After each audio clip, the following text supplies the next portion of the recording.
So hello guys, welcome back to your YouTube channel. I hope you will be safe, secure and healthy. So जैसा कि आप जानते हैं कि ये इस ड्राइंग पोर्ट्रेट का पार्ट सेकंड है और पार्ट फर्स्ट मैंने पहले से ही अपलोड कर दिया है। अगर आपने वो नहीं देखा तो अभी जाके देख लो। सबसे पहले मैं आप सभी से सॉरी बोलना चाहूँगा, वो इसलिए क्योंकि जब मैंने फर्स्ट पार्ट अपलोड करा था तो मैंने आपसे ये कहा था कि पार्ट सेकंड में जल्दी ही लाने की कोशिश करूँगा, बट पार्ट सेकंड को लाने में मैंने 2 वीक या उससे भी ज़्यादा का टाइम ले लिया। उसके लिए दिल से सॉरी। उसका रीज़न ये था कि कुछ इंपॉर्टेंट आर्ट वर्क्स आ गए थे जिनको मुझे कंप्लीट करना बहुत ज़रूरी था।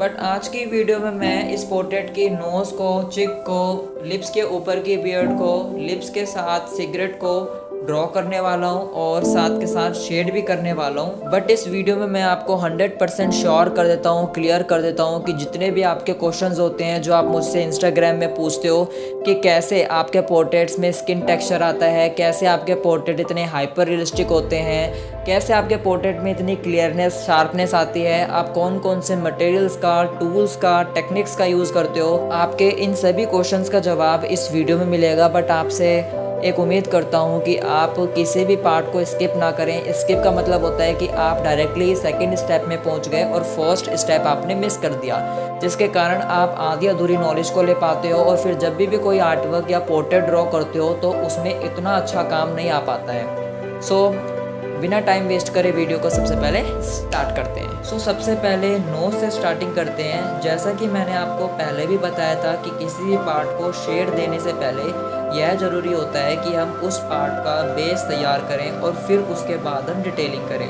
तो बस इसी चीज़ को फॉलो करते हुए मैं नोज़ के पार्ट को बेसिक शेड दे रहा हूँ, उसके बाद मैं डिटेलिंग पर आऊँगा। तो बेसिक शेड के लिए मैं HB पेंसिल, 2B पेंसिल और जहाँ पे मुझे थोड़ा डार्क एरिया लग रहा है वहाँ पे मैं 4B पेंसिल का यूज़ कर रहा हूँ और फिर मैं अच्छी तरीके से उसको मेकअप ब्रश से ब्लेंड कर रहा हूँ ताकि ये जो सारे शेड्स हैं वो अच्छी तरीके से मिक्स हो जाएं और हमको एक स्मूथ ही टेक्सचर दें। जहाँ पर भी मुझे डार्क एरिया लग रहा है वहाँ पे मैं 10B पेंसिल का यूज़ कर रहा हूँ और उसको अच्छी तरीके से मेकअप ब्रश से ब्लेंड कर रहा हूँ। मेकअप ब्रश से ब्लेंड करने की इंपॉर्टेंस ये है कि मेकअप ब्रश अच्छी तरीके से शेड को ब्लेंड कर देते हैं और फिर बाद में हमको एक स्मूथी टेक्सचर देते हैं जो कि रियलिस्टिक पोर्ट्रेट के लिए काफ़ी इंपॉर्टेंट होता है। एंड जहाँ पर भी लगता है कि मुझे कुछ पार्ट्स में थोड़ा और शेड देने की ज़रूरत है तो मैं HB पेंसिल के यूज़ से उन पार्ट्स में शेड दे रहा हूँ। अब यहाँ पर हमारा बेसिक स्ट्रक्चर पूरी तरीके से तैयार हो गया। अब बारी आती है डिटेलिंग की। तो डिटेलिंग के लिए मैं सबसे पहले टोम्बो मोनो 0 इरेज़र का यूज़ कर रहा हूँ और छोटे छोटे वाइट डॉट्स को लगा रहा हूँ। ऐसे ही छोटे छोटे डॉट्स की जो हाईलाइटिंग है वो पूरे नोज़ में कर दूंगा और फिर मैं उसको अच्छे तरीके से ब्लेंड कर दूंगा। फिर मैं 0.5 की मैकेनिकल पेंसिल का यूज़ कर रहा हूँ और जो मैंने हाईलाइट करी थी नोज़ में उसी के आसपास मैं छोटे छोटे डॉट्स लगा रहा हूँ। जहाँ पर भी लगता है कि मुझे थोड़ा और डार्क डॉट्स देने चाहिए उसके लिए मैं HB पेंसिल का यूज़ कर रहा हूँ और जो पार्ट में मुझे डार्क डॉट्स चाहिए उन्हीं पार्ट में मैं HB पेंसिल का यूज़ से डॉट्स लगा रहा हूँ। गाइस, जब भी हम एक हाइपर रियलिस्टिक पोर्ट्रेट को ड्रॉ करते हैं तो हमारे लिए ज़रूरी होता है कि हम अच्छी तरीके से रेफरेंस इमेज को ऑब्जर्व करें ताकि हम अच्छी तरीके से शेड कर पाएँ, डिटेलिंग ला पाएँ और अपने पोर्ट्रेट को परफेक्ट बना पाएँ। अगर आप रेफरेंस इमेज को अच्छी तरीके से ऑब्जर्व करोगे तो आपको दिखेगा कि ये जो पोर्ट्रेट की जो नोज़ की जो टिप है वो काफ़ी ज़्यादा वाइट है, हाईलाइट नज़र आ रही है, जिसके लिए मैं वाइट जेल पेन का यूज़ कर रहा हूँ हाईलाइटिंग के लिए। इसी तरीके से हमारी नोज़ कंप्लीट होती है। अब बारी आती है आईज़ के नीचे के पोर्शन को शेड करने की। आईज़ के नीचे के पोर्शन को शेड करने का वही सिंपल फंडा है। सबसे पहले मैंने HB पेंसिल का यूज़ से शेड करा, उसके बाद उसको ब्लेंड करा, उसके बाद HB पेंसिल से जो स्किन की लाइंस होती हैं उसी लाइंस को मैंने ड्रॉ करा रेफरेंस इमेज को अच्छी तरीके से ऑब्जर्व करके। उसके बाद 0.5 मैकेनिकल पेंसिल का यूज़ करा और छोटे छोटे डॉट्स बनाए, लाइंस बनाए, जैसे कि आप स्किन में देखते हैं कि हमारी स्किन में छोटे छोटे लाइंस होती हैं, बिल्कुल उसी चीज़ को हमको इसमें करना है। हल्के डार्क डिटेलिंग के लिए मैं फिर HB पेंसिल का यूज़ करूँगा और उसके बाद मैं मोनो 0 इरेज़र से हाईलाइट दूंगा, बिल्कुल पेशेंसली। अब जहाँ पर भी मैंने मोनो 0 इरेज़र से हाईलाइट दी है उसी जगह के ऊपर ही मैं इलेक्ट्रिक इरेज़र का यूज़ करूँगा और छोटे छोटे वाइट डॉट्स बनाऊँगा। यही डॉट्स बाद में हमको एक रियलिस्टिक स्किन का टेक्सचर देंगे जो कि हमारे लिए बहुत ज़्यादा इंपॉर्टेंट है। यहाँ पर हमारी आई कंप्लीट हुई। बारी आती है चिक के पोर्शन को ड्रॉ करने की। तो चिक के पोर्शन को ड्रॉ करने के लिए मैं HB पेंसिल का यूज़ कर रहा हूँ और अच्छे तरीके से शेड कर रहा हूँ। जहाँ पर भी मुझे थोड़ा डार्क एरिया रेफरेंस इमेज में नज़र आ रहा है, उस डार्क एरिया को भी मैं HB पेंसिल से कवर करने की कोशिश कर रहा हूँ और फिर मेकअप ब्रश से उसको अच्छी तरीके से ब्लेंड कर रहा हूँ ताकि मुझे लाइट टोन और डार्क टोन में डिफरेंस नज़र आ जाए। मेकअप ब्रश से अच्छी तरीके से ब्लेंड करने के बाद मैं 4B पेंसिल का यूज़ कर रहा हूँ, क्योंकि जो रेफरेंस इमेज में ये जो लाइन का जो एरिया था वो काफ़ी डार्क था, जिसके लिए मैंने 4B पेंसिल का यूज़ करा है। आप भी धीरे धीरे करके अपने ग्रेड्स को बढ़ाएं, डायरेक्टली ही डार्क पेंसिल का यूज़ ना करें।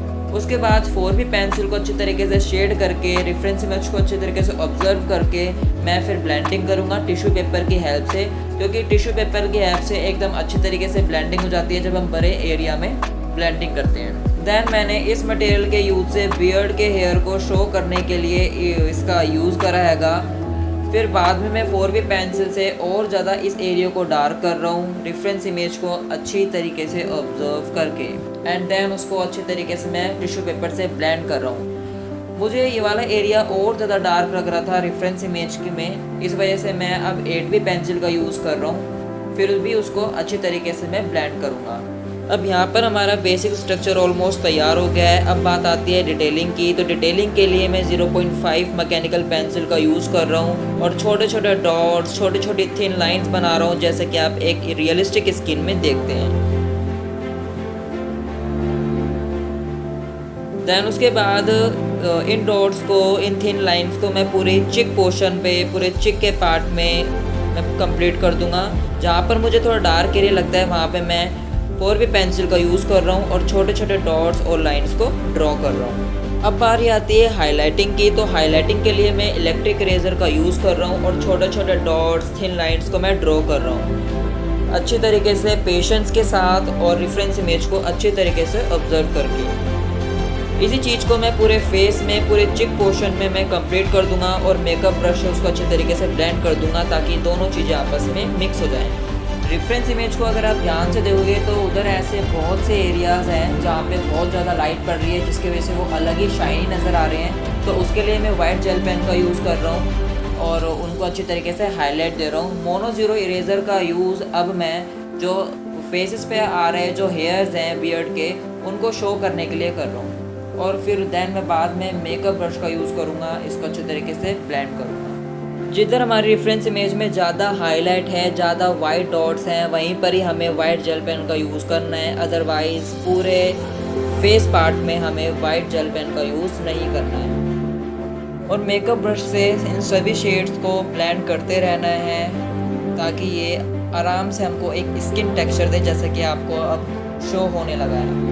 अब यहाँ पर हमारा चिक वाला पोर्शन भी कंप्लीट हो गया है। अब बारी आती है लिप्स के ऊपर की बियर्ड को शेड करने की। लिप्स के ऊपर की बियर्ड को शेड करने से पहले मैं उसी टूल का यूज़ कर रहा हूँ जिस टूल से हमने इस पोर्ट्रेट की कैप को बनाया था और स्ट्रोक्स मारे थे। उसी तरीके से जो डायरेक्शन हमारे बियर्ड के हेयर्स की है, उसी डायरेक्शन में हमें स्ट्रोक्स को मारना है इस टूल का यूज़ करके। गाइस, अगर आपके पास ये टूल नहीं है तो आप मुझसे कमेंट करें। इस टूल को होममेड भी बनाया जा सकता है, मैं आपको इसका ट्यूटोरियल दे दूंगा, बट आप मुझसे कमेंट करें। अब मैं 4B पेंसिल का यूज़ कर रहा हूँ और जिस डायरेक्शन में बियर्ड के हेयर्स हैं उसी डायरेक्शन में मैं हेयर्स को ड्रॉ कर रहा हूँ। गाइस, आप एक एक हेयर्स के डायरेक्शन को लेके मत बैठ जाना, ये चीज़ बहुत ज़्यादा गलत होती है और टाइम टेकिंग भी होती है। हमें ओवरऑल हेयर्स के डायरेक्शन देखनी है, एक एक हेयर्स की डायरेक्शन नहीं देखनी है। अब मैं 8B पेंसिल का यूज़ कर रहा हूँ क्योंकि रेफरेंस इमेज में ऐसे बहुत से एरिया थे बियर्ड के जो कि काफ़ी डार्क थे। देन मैं 10B पेंसिल का अब यूज़ कर रहा हूँ और बियर्ड की डार्कनेस को बढ़ा रहा हूँ। हेयर की हाईलाइटिंग के लिए टॉम्बो मोनो ज़ीरो इरेज़र का यूज़ कर रहा हूँ और छोटे छोटे थिन हेयर्स को ड्रॉ कर रहा हूँ। गाइस, रेफरेंस इमेज में आपको दिखेगा कि ऐसे बहुत से बियर्ड के हेयर्स हैं जो कि काफ़ी वाइट हैं और एक अलग ही रियलिस्टिक हेयर का लुक दे रहे हैं। तो उसी चीज़ को मैं ऑब्जर्व करके वाइट जेल पेन का यूज़ कर रहा हूँ और छोटे छोटे वाइट हेयर्स को, लंबे लंबे वाइट हेयर्स को, जैसे कि रेफरेंस इमेज में दिख रहे हैं, बिल्कुल उसी तरह बनाने की कोशिश कर रहा हूँ। हेयर्स के बन जाने के बाद मैं बीच बीच में 10B पेंसिल का यूज़ कर रहा हूँ, मोनो ज़ीरो का यूज़ कर रहा हूँ और अच्छे से मेकअप ब्रश से बियर्ड को और जो हाईलाइट है उसको मैं अच्छी तरीके से ब्लेंड कर रहा हूँ ताकि एक स्मूथनेस हमें दिखाई दे। हमारा बियर्ड भी कंप्लीट होती है जो कि काफ़ी ज़्यादा रियलिस्टिक लग रही है, जैसे कि आपको दिख रही है वीडियो में। अब बारी आती है लिप्स की। तो लिप्स को शेड करने के लिए सबसे पहले मैं HB पेंसिल का यूज़ कर रहा हूँ और अच्छे तरीके से रेफरेंस इमेज को ऑब्जर्व करके जहाँ पर भी मुझे शेड देना है वहाँ पे मैं शेड दे रहा हूँ। अब मैं मेकअप ब्रश का यूज़ करके इस शेड को मैं फैला रहा हूँ और अच्छी तरीके से उसको ब्लेंड कर रहा हूँ। अब मैं 8B पेंसिल के यूज़ से जो डार्क लाइंस जहाँ पे मुझे दिख रही है वहाँ पे मैं डार्क लाइंस डाल रहा हूँ और उन लाइंस को मैं ब्लेंडिंग स्कम से अच्छे तरीके से ब्लेंड कर रहा हूँ। गाइस आपको ये कमेंट में बताना है कि ब्लेंडिंग स्कम का यूज़ हम क्यों करते हैं, उसके क्या रीज़न्स हैं, और ये चीज़ मैं आपको नहीं बताने वाला, आप कमेंट में मुझे बताओगे। दैन मैं हाइलाइटिंग के लिए मोनो ज़ीरो इरेज़र का और वाइट जेल पेन का यूज़ कर रहा हूँ और हाईलाइट दे रहा हूँ। तो हमारे लिप्स ऑलमोस्ट कंप्लीट हो गए हैं। अब बारी आती है सिगरेट को शेड करने की। तो सिगरेट को शेड करने के लिए मैं सबसे पहले 8B पेंसिल का यूज़ कर रहा हूँ और धीरे धीरे शेड करने स्टार्ट कर रहा हूँ और अच्छे तरीके से रेफरेंस इमेज को ऑब्जर्व करके मैं ये देख रहा हूँ कि जो सिगरेट का जो पार्ट है कहाँ पे डार्क टोन आना है, कहाँ पे लाइट टोन आना है, यानी कि अच्छे तरीके से रेफरेंस इमेज को मैं ऑब्जर्व कर रहा हूँ। गाइस जितना ज़्यादा आप रेफरेंस इमेज को अच्छे तरीके से ऑब्जर्व कर पाओगे उतने ही आप रियलिस्टिक पोर्ट्रेट्स को ड्रॉ कर पाओगे। अब मैं 4B पेंसिल का यूज़ से जो जहाँ पे थोड़ा मुझे डार्क एरिया दिखानी है, शार्पनेस दिखानी है, 4B पेंसिल के यूज़ से मैं उसको कंप्लीट कर रहा हूँ और ब्लेंडिंग स्कम से इनको अच्छे तरीके से ब्लेंड कर रहा हूँ। हाईलाइटिंग के लिए मैं इलेक्ट्रिक इरेज़र का और वाइट जेल पेन का यूज़ कर रहा हूँ और जिस एरिया में मुझे छोटे छोटे हाईलाइटिंग देने की ज़रूरत है उधर मैं हाईलाइट दे रहा हूँ। सो आई होप गाइज़ आपको मेरे बताने का तरीका पसंद आया होगा और जितने भी आपके डाउट्स थे, क्वेश्चंस थे, वो सभी डाउट्स इन वीडियो में क्लियर हो गए होंगे। बट अगर अभी भी कोई डाउट है, क्वेश्चन है, तो आप कमेंट बॉक्स में मुझे कमेंट करें या इंस्टाग्राम पे मुझे मैसेज करें, मैं उसका रिप्लाई आपको 100% दूंगा। तब तक के लिए बाय बाय, मिलते हैं नेक्स्ट वीडियो में। And save water, save birds.